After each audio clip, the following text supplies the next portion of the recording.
dès que Thaïs sera allé nous faire 2 petits cafés. En fait, je pense qu'aujourd'hui, justement, le problème, c'est peut-être qu'il n'y a pas assez de patriarcat. Thaïs Descuffon, ex-porte-parole de Génération Identitaire, qui était voilà, un mouvement de jeunes, un lobby anti-immigration. Il fait un peu de bruit celui-là. Ok. C'est à ton tour. Ok. Allez, c'est parti. Patriotes de droite qui sont pas forcément majoritaires, qui sont conscients du grand remplacement et qui donc ont cette responsabilité d'avoir des enfants européens. Parce qu'un gauchiste d'origine européenne, il pourra toujours changer d'idéologie. Mais un extra-européen, bah, il restera toujours. En 1960, les banlieues, c'était le paradis pour ceux qui y habitaient.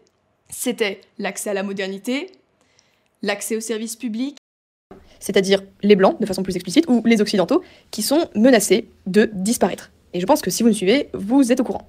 Donc, quand j'ai vu certaines personnes, sur mon canal, proposer le métissage de droite comme solution, je n'ai pas pu m'empêcher de bondir et de me demander ce que vous faites sur ce canal. Thaïs Descuffon est en train de dire que Jean Messia est un faux humoriste. À l'identité française, en fait, j'ai presque envie de dire que quand on est véritablement français, c'est même pas quelque chose qui se décrit, c'est quelque chose qui se ressent.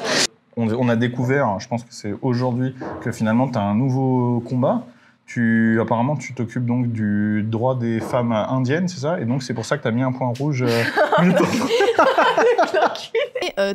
C'est pas comme si on les faisait venir, on les faisait travailler. Ça, c'était un peu plus avant. Ça, c'était voilà, c'était à l'époque des colonies, etc. Cette période-là, on les payait pas, on les utilisait un peu plus. Oui, et l'esclavage qui est encore maintenant dans certains pays d'Afrique, on en parle parce que bon, elle a bon dos l'Europe, la colonisation. Il y a rien à opposer. C'est pas parce qu'on n'est pas contre l'immigration actuelle qu'on est pour l'esclavage. Enfin, ça veut rien dire. Si on avait une France qui était peuplée de 70 millions de Congolais qui mangent du saucisson et qui vont à l'église le dimanche, eh bien ça ne serait plus la France et c'est normal. Ça c'est Thaïs. C'est Thaïs. Je vois la patte. Voilà. Les 3 archétypes féminins, ce sont la femme originelle, la femme virile et la femme ultime. 4e mensonge selon toi, les banlieues sont discriminées par rapport aux autres territoires et villes françaises. Oui, ça c'est une fois de plus faux. Alors, en fait, si tu veux, c'est cette... comment dire, concrètement, quand tu regardes les chiffres, bah, c'était... en gros, en moyenne, t'avais 10 000 fois plus c'est 12 000, je sais plus quoi.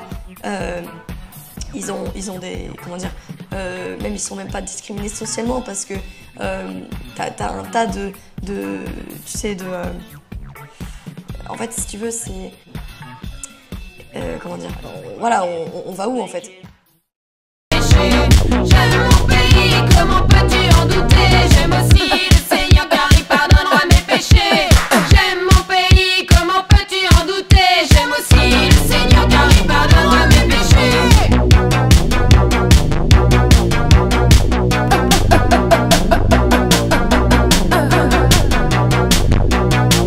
Autoritarisme. Ah, bien sûr. Waouh.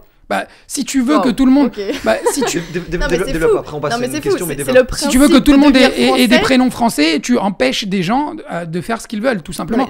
S'il y a des gens qui veulent s'appeler avec des prénoms, mais il y a pas de souci. Les gens font ce qu'ils ont envie, en fait, c'est ça. Mais bien sûr, ils font ce qu'ils veulent, et si jamais ils veulent appeler leur enfant de telle manière, s'habiller comme s'ils étaient en Arabie Saoudite, bah ils ont qu'à y habiter. Enfin, c'est fou. Bien sûr que si. En fait, le truc, c'est qu'à partir du moment où tu veux habiter, tu veux faire tienne l'identité d'un pays, ou en tout cas tu veux voilà, je sais pas, genre imaginons je déménage au Japon, tu vois, demain, et que je me dis bon bah voilà, moi j'ai envie de me sentir japonaise, bon, même si concrètement je ne viendrai jamais totalement, mais que mes enfants ils soient vraiment imprégnés de cette culture-là, etc. Et ben dans ces cas, je vais faire un minimum d'efforts. Je vais les appeler. Tu vas écouter de la musique japonaise. Je vais les appeler. Tu vas te brider les yeux. Jamais sorti avec un black ou un arabe, j'imagine. Jamais? Non, jamais. Ça risque pas. Ah non, ça risque pas. Ah, jamais de sortir avec un black ou un arabe, jamais. Ça c'est la question qui tue. Jamais. Non. Mais jamais. Pourquoi? Pour quelle raison? Pourquoi? Mais, juste parce que c'est mes goûts, quoi. T'écoutes quoi comme musique? T'es fan de rap, des trucs comme ça? Non, pas du tout. J'écoute pas du tout de rap. C'est juste des goûts personnels, en fait. Ah, tu sortirais jamais avec un black, genre Omar Sy, toi, Will Smith, ça te fait rien, ouais, t'en fous, quoi. Mais tu vois, non. Ah ouais? Non, c'est pas trop mon style. Enfin, voilà, quoi. Karim Benzema, toi, ça te... Non, sans façon. Ah non, bon, ok. Sans façon. D'accord, jamais de sortir avec un black ou un arabe, jamais. Non, Cyril Hanouna aussi m'avait dit ça quand j'étais passée avant son poste. Puis ça avait offusqué tout le monde. Oh, regardez, mais en fait, c'est hyper hypocrite. T'as le droit. Oui, voilà, en fait, c'est hyper hypocrite parce que t'as plein de juifs qui sortent qu'avec des juifs. Oui, très musulmans avec des musulmans, etc. Et en fait, c'est normal de vouloir sortir avec des gens qui te ressemblent, tu vois. Ça va? Enchantée. Enchanté. Non, t'as trop peur d'être dans le 93? Peur, non. Après, je vous cache pas que sur le trajet pour venir ici, j'ai eu quelques regards assez déplacés et insistants. J'étais pas forcément très à l'aise, mais non, j'ai pas peur.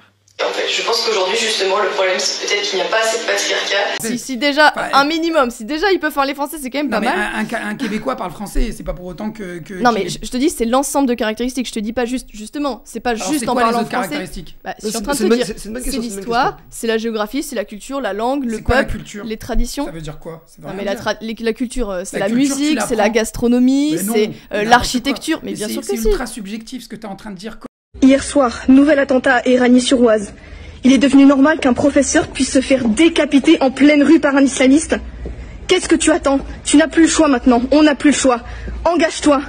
Si tu ne veux plus continuer à être spectateur de ce genre de situation, rejoins-nous et agis pour la reconquête. Qu'est-ce que toi tu penses de cette phrase et de ce qu'a dit Camille? La France ne reconnaît pas les communautés mais nous traite comme telles. Et c'est un peu ce que dit Camille sur il n'y a pas de communauté. Non mais merci, mais je peux avoir le temps parce que je connais pas Youssoupha, je n'écoute pas Youssoupha. Développe, franchement, non, c'est pas trop mon genre de musique, mais bon après, chacun ses goûts. Oui, mais surtout, tu sais... Oui, le fond. Bah j'ai vu que oui. Ça, j'ai vu que t'aimais bien, effectivement.